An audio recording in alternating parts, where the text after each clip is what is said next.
Well, my name is Emmanual Acho. I'm a outside linebacker. I don't have one of those crazy testimonies, but I guess my testimony would kind of be my life story itself. Just the fact that I have been out of trouble, the fact that I have grown up in the church, and that I have had that opportunity just to be just above kind of like the worries and the drama of life that some people have to go through. So I guess that would be mainly my faith story and my testimony.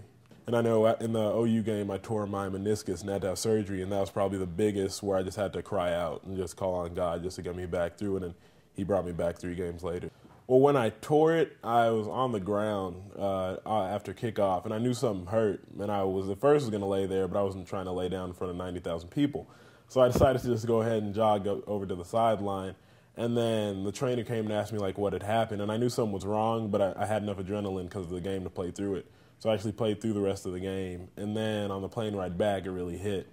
And so I was very worried at first, but I talked to a couple people who kind of gave me confidence that like it's not that big a deal. It's one of the most minor knee injuries you can have, so be thankful of that. So then I flipped script, and I was actually just very thankful that it was just a meniscus instead of an ACL. And I would say that made my faith stronger, a lot stronger, because when you are at a weak point, that's when you have to call out to Christ most. And he probably put me through that, to give him glory, in which case I can't complain about that. So that was probably an uprising in my Christian belief. Well, Romans 10:9 says, if you confess with your mouth that Jesus is Lord and you believe in your heart that God raised you from the dead, you will be saved.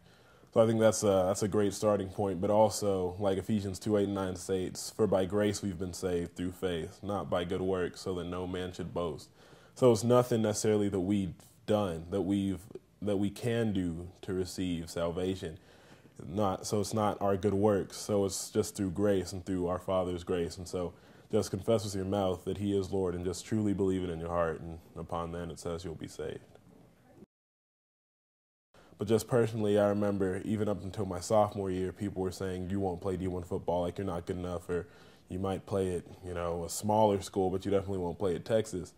And so I just kept believing in Christ and then also believing in myself that I could achieve it. And 3 years later, here I am, the freshman at the University of Texas playing Division I football. So I guess just keep the faith no matter what people tell you.